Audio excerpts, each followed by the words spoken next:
légende, en collaboration avec Bardal, les produits de haute performance mécanique, et avec Trippy, la solution par excellence pour le chronométrage et le suivi par GPS.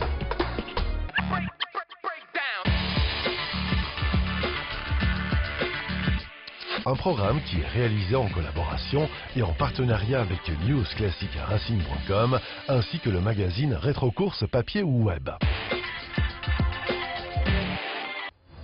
Pour cette 24e édition, une vingtaine d'équipages s'étaient élancés de Casablanca pour parcourir les 7 étapes et 2200 km de découverte du Maroc et de ses paysages regorgeants de trésors.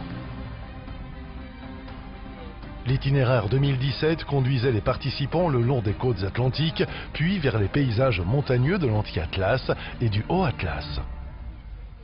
Samedi matin, veille du départ du 24e Rallye Maroc classique, était la traditionnelle journée de vérification administrative et technique au Hyatt Regency de Casablanca. Les équipages ont donc retrouvé leurs automobiles habillés aux couleurs du Maroc classique et de ses partenaires. Chaque épreuve rapportait des points en participant et le cumul des points permettait d'établir le classement général et de déterminer le gagnant du rallye.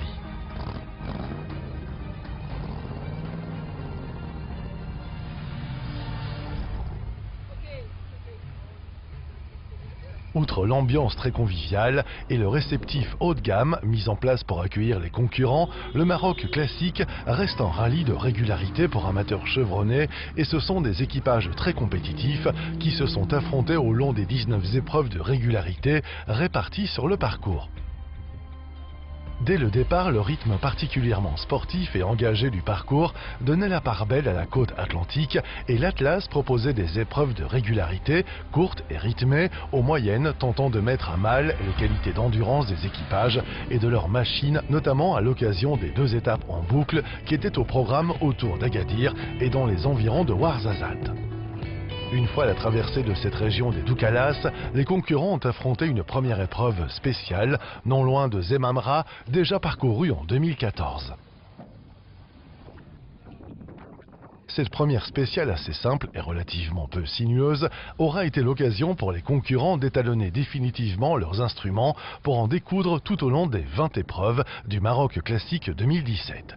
Catégorie classique, l'étape est remportée par l'équipage belge Carlos Ristelink et Lieven David sur Mercedes Coupé 350. Les concurrents se sont également retrouvés sur la place principale d'Essuira face à l'île de Magador. Après cette pause au bord de l'océan, les participants ont longé la côte sur une trentaine de kilomètres avant que la régularité ne reprenne ses droits avec le départ de la 2e spéciale Cap Bedouza Adrara. Également connu des habitués de l'épreuve, les 13 kilomètres de cette route étroite bordée d'eucalyptus a laissé la part belle au pilotage.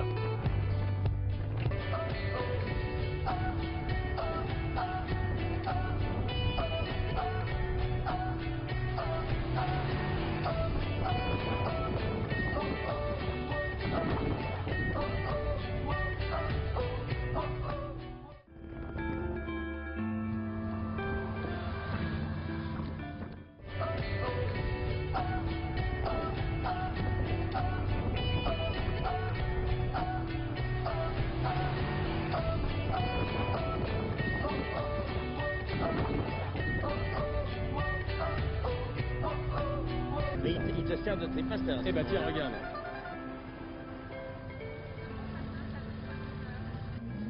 Le klaxon, alors il est où?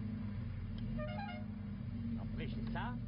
Une fois passée la superbe forteresse de la Casbah de Tizourgan, le rallye empruntait à nouveau une nouvelle route entre Ina Ognedif et Tafraout pour rejoindre le départ de la spéciale. Celle-ci fut un régal de pilotage, laissant la part belle à la dextérité et à la concentration des pilotes et copilotes. À ce jeu-là, la Porsche Carrera numéro 1 de Courtens a fait honneur à son numéro de course en terminant en tête de l'épreuve du jour.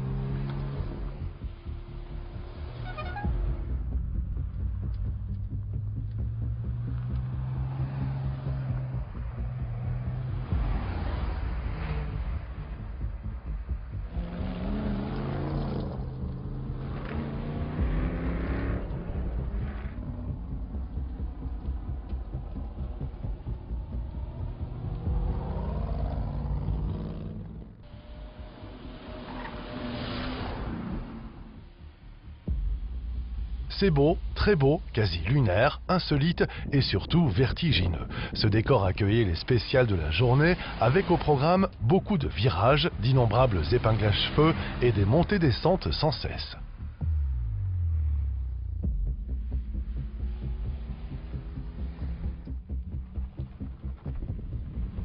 La région d'Argana étant peu habitée et seuls quelques chèvres et leurs bergers sont venus perturber la progression des participants.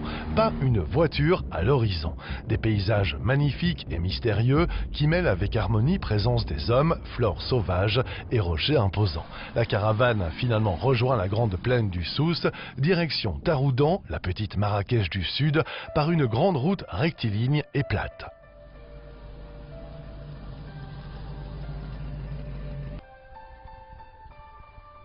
Au départ de Tazenact, la dernière spéciale, tracée dans le Tizi En Bachkoum, sur une belle route, regroupait tous les ingrédients pour le plaisir des concurrents. Une voie large, un goudron impeccable, des montées et descentes qui se succèdent dans un rythme endiablé.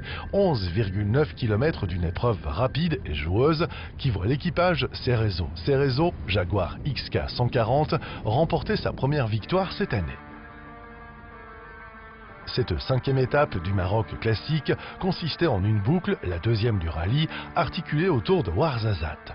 Le tracé inédit dans ce sens débutait ce matin par le Tizi En Bachkoum qui accueillait la première spéciale de la journée dans le sens opposé à la veille afin de rallier Tazenact. Comme évoqué, ce col propose tous les rudiments de la conduite en rallye avec des épingles, des passages plus rapides et de forts appuis. Un vrai régal pour l'équipage Scarf, Ford Mustang qui prenait la première place catégorie classique. Une fois les spéciales terminées, la liaison de 30 km vers Ouarzazate n'était plus qu'une formalité pour profiter d'un déjeuner bien mérité et une après-midi était consacrée à la visite de la ville qui accueillait depuis toujours les concurrents avant le retour vers Marrakech. Au fur et à mesure de la montée vers Tizi En Tishka, les concurrents ont accusé un brusque changement de température. C'est par 3 degrés que s'est déroulée l'étape. Les concurrents s'étaient élancés sur ce parcours rapide et technique vers une série d'épingles. Le rythme soutenu a parfaitement convenu à Toulali et Verger qui plaçaient la Porsche 911 à la première place de cette journée. Le rallye ne pouvait se finir sans l'ultime étape de régularité disputée sur le circuit FIA Moulay El Hassan de Marrakech, habituellement dédié au WTCC et à la Formule E où les derniers accessites au podium étaient encore en jeu. Dans la catégorie prestige, la victoire était sans appel pour l'équipage à la Maserati Grande Cabrio engagé sur les couleurs de Total Maroc. Les grands vainqueurs de l'édition 2017 du Maroc classique, l'équipage Carlos Ristling et Livan David, au volant de leur Mercedes Coupé 350, ne cachaient pas leur plaisir à l'arrivée en remportant à nouveau le rallye après leur première victoire en 2002. Souhaitons qu'ils n'attendent pas 15 nouvelles années pour un troisième succès. 4e rallye du Maroc classique. La route du cœur, organisée par Cyril Neveu, quintuple vainqueur du Paris-Dakar Moto, avait pris son départ à Casablanca pour se terminer à Marrakech. Vivement la 25e édition.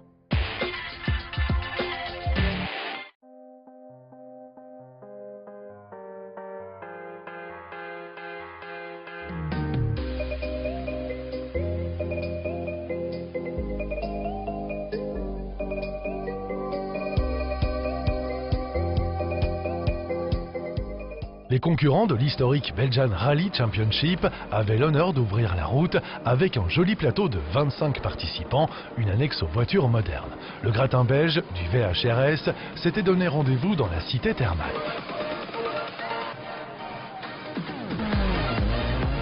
Le Spa Rally aux portes des Ardennes belges a battu son plein, constituant la deuxième manche du championnat de Belgique des rallyes 2017. Emmenant la meute sur les spéciales du Spa Rally, les concurrents HBRC en ont terminé avec l'ultime spéciale et un deuxième passage dans la Clémentine. Alors qu'on misait sur une remontée de Sébastien Cuvelier qui multipliait les scratchs, ce dernier copait finalement d'une pénalité pour avoir travaillé sur sa voiture pendant la nuit.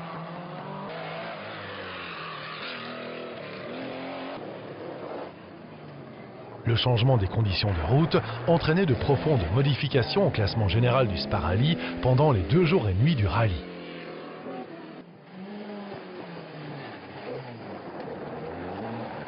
Si Sébastien Cuvelier signait le scratch avec sa Ford Escort MK2 et Robin Maas, BMW M3, profitait d'une performance en demi-teinte de Stéphane Prinzi qui concédait beaucoup de secondes à la M3 jaune.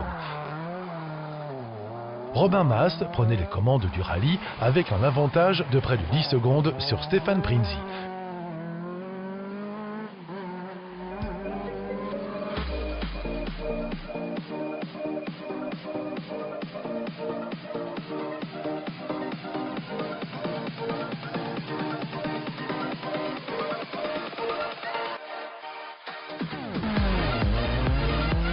Une 3e place pour Geoffrey Leyon et Raphaël Deposson, Ford Escort MK1, avec un vieux moteur et manquant cruellement de puissance, il devait se méfier du retour de Cuvelier.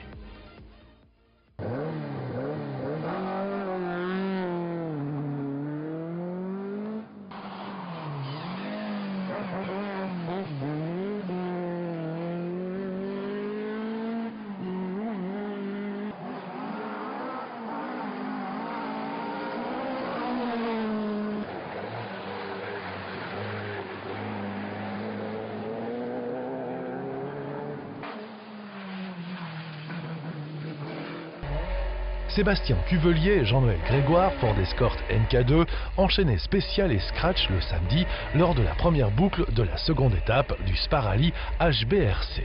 Pénalisé d'1 minute après la soirée d'hier, le plus rapide du jour aura sans doute du mal à remonter sur le duo de tête, mais l'effort était impressionnant.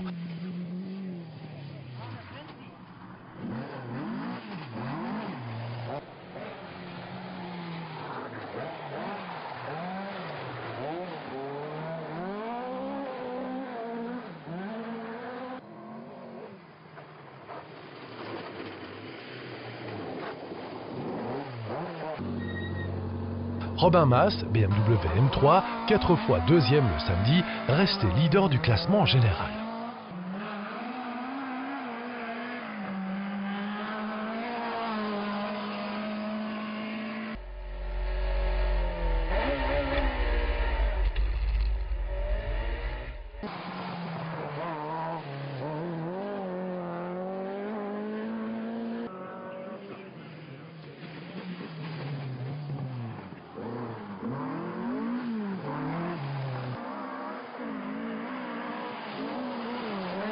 La mauvaise nouvelle venait de Geoffrey Leyon et Raphaël Deposson.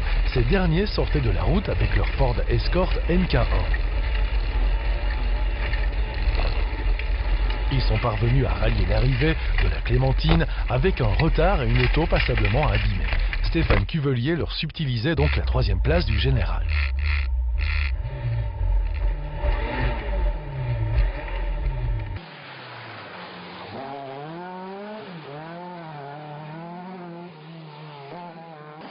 Stéphane Prizzi, Vermeulen et leur Opel Ascona 400 remportaient finalement la victoire après une lutte intense avec ses concurrents directs. Cuvelier remontait à la 2e place et doublait ainsi André Losberg et sa Porsche 911. Le pilote de l'Escort MK2 a ainsi repris la bagatelle de 3 minutes en une seule journée. Seules 9 voitures sont arrivées au bout de l'épreuve.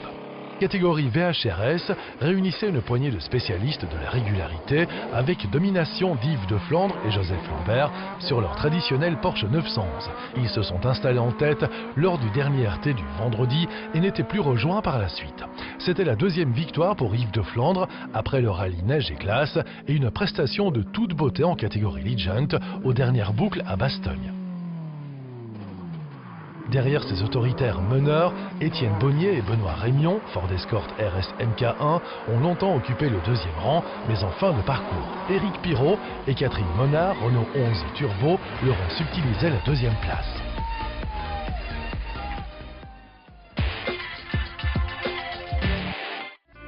Sintré Park, lieu stratégique du week-end, sur le 4e rallye Val d'Iton, dans le pays de Dameville, situé dans le département de l'Eure et dans la région Normandie.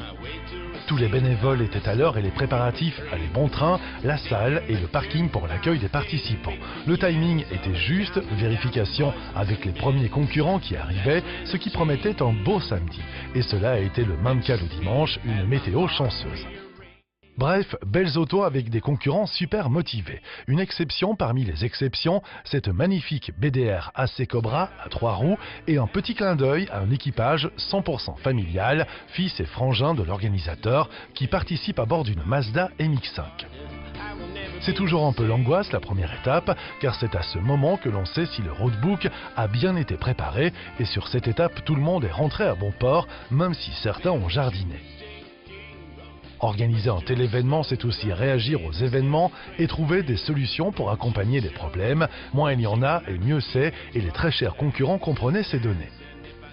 La seconde étape comptabilisait 75 km 230 et toujours 49 km à l'heure de moyenne. L'étape paraissait roulante et relativement facile. C'est sans compter la générosité de certains concurrents à faire rouler leurs autos. C'était la première fois qu'autant d'autos ont jardiné sur un roadbook éprouvé et fiable. On mettra cela sur le coup de la digestion de midi. Tout le monde a apprécié, mais on a toujours des concurrents qui se perdent, et pas toujours les novices, comme quoi rester concentré était en soi une vraie épreuve, y compris pour les aguerris. Les derniers arrivaient seulement qu'il fallait penser au départ de la quatrième étape, 94 km 30 à 49,1 km/h de moyenne, avec une arrivée de nuit pour la plupart. Et de nuit, c'est tout autre chose, on ne perçoit pas les choses de la même façon, parfois on ne les voit pas du tout. Et de plus, c'est la fin de la journée du rallye, alors certains ont le pied droit lourd, et les pénalités pour avance au contrôle de passage intermédiaire pleuvaient. La fin de cette journée bénéficiait à une Porsche 911 3 litres 2 qui à ce stade était sur la plus haute marche du podium, avec comme premier dauphin une petite DAF 66. La différence se cultive. La nuit est passée, premier départ à 8h, 159 km et 48,6 km/h de moyenne. Cette étape était faite pour éprouver les équipages. Un dimanche matin où seuls les plus courageux s'étaient levés tôt, les autos arrivaient de loin et on se laissait prendre au jeu d'essayer de deviner au bruit le type de voiture. Le vainqueur de cette quatrième édition était la Porsche 911 de Vincent Devos. Ce dernier précédait la DAF Chandemire. La troisième place revenait à Arnaud Guiton sur BMW Z3. Encore mille merci à tous, bénévoles et concurrents, sans qui rien ne serait possible. Et cerise sur le gâteau, 2 jours plus tard, l'organisateur était contacté par la route du Vexin Classique qui demandait pour que le rallye du Val d'Iton soit inscrit comme épreuve du trophée historique des régions de France.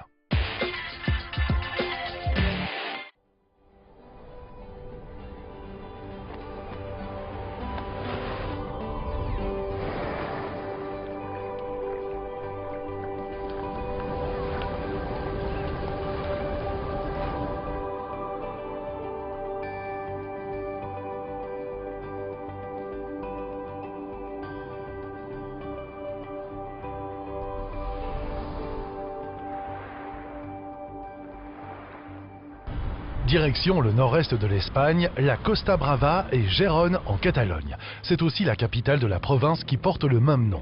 Gérone jouit d'une richesse culturelle et patrimoine importante dont elle sait tirer parti. En effet, le tourisme joue un grand rôle dans la région et dans l'économie de la ville qui compte environ 300 000 visiteurs par an attirés par de nombreux événements.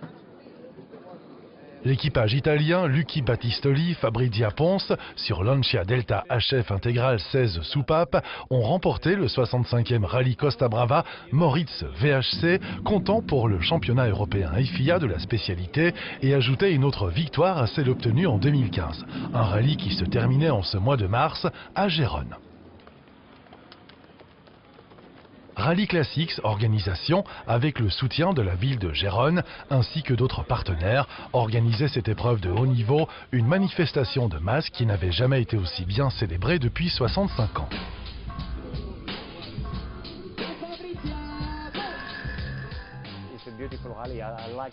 C'est un beau rallye, je l'aime beaucoup.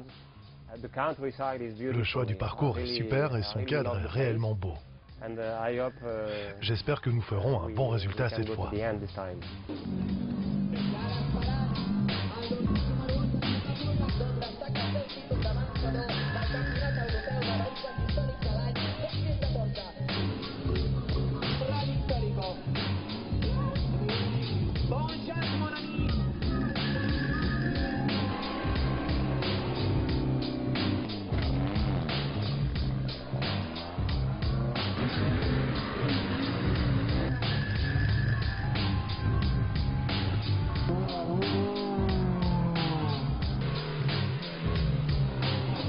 Vendredi a eu lieu la première étape, une courte rotation de 3 spéciales, Santa Coloma Cadels, Saint-Hilary aux Ors et Hells Angels, qui en tout cas n'était pas une mise en jambe facile, un prélude non prévisible au départ de ce rallye, mais une étape vraiment difficile, avec des conditions climatiques extrêmes, avec de la pluie constante et du brouillard à certains endroits, ce qui engendrait beaucoup de hors-piste.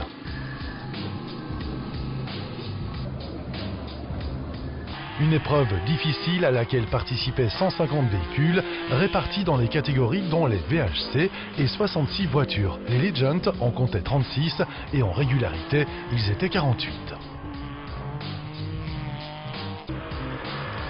François Delecourt, Dominique Savignoni, Lancia Delta HF Intégrale 16 soupapes termina la première place après avoir remporté les 2 chronos qui ont été joués vendredi avec plus de 10 secondes sur Lucky Fabrizia Ponce avec un peu à la traîne Lucio des Anke Porsche, Eric Comas Stratos et Carzo Porsche. Les 2 Français pointaient à plus d'1 minute. La deuxième partie, aux Ors, a été annulée à cause de conditions de conduite trop difficiles qui provoquaient et conduisaient l'une des voitures 0 à une sortie de route en laissant en partie la chaussée obstruée. Cette première journée était fatale pour l'un des favoris, Daniel Alonso sur Ford, qui se voyait stopper avec des problèmes de transmission.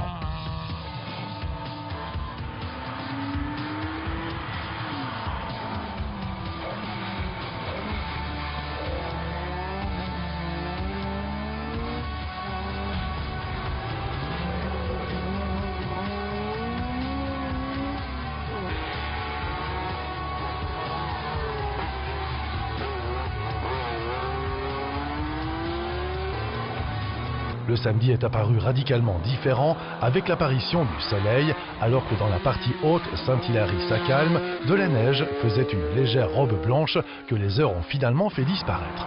Ozor, 12 km, Colsaplana, 16 km et Cladels, 14 km, constituaient la boucle du jour à répéter 3 fois. Déjà dès le premier passage, Lucky portait une forte attaque, remportant les 3 premières sections et se plaçait en leader de la course. La deuxième manche était marquée par un duel entre Eric Comas sur Stratos et Lucky lui-même, avec derrière un Delecourt qui voit clairement diminuer ses chances de victoire.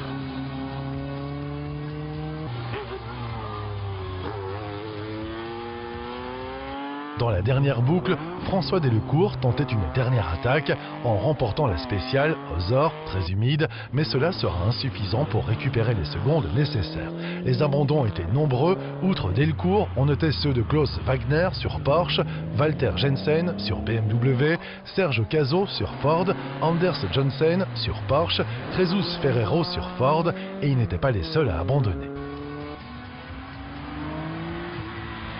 En plus du triomphe de Lucky Ponce sur le plan européen, il est à noter la victoire de Frances Guterres, Alex Garcia, BMW M3 dans le championnat d'Espagne, surtout après les retraits de Daniel Alonso et Jesus Ferrero.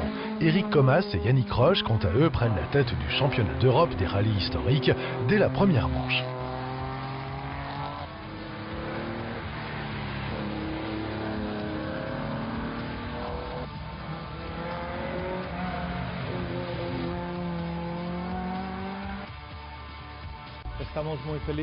Les remerciements sont venus de la Fédération pour l'organisation du rallye Costa Brava. Rendez-vous tout prochainement dans la même région pour cette fois le Costa Brava historique version Regularity FIA Trophy dans la station balnéaire de Palamos. Pour la quantité des participants inscrits et la qualité des voitures qu'on a.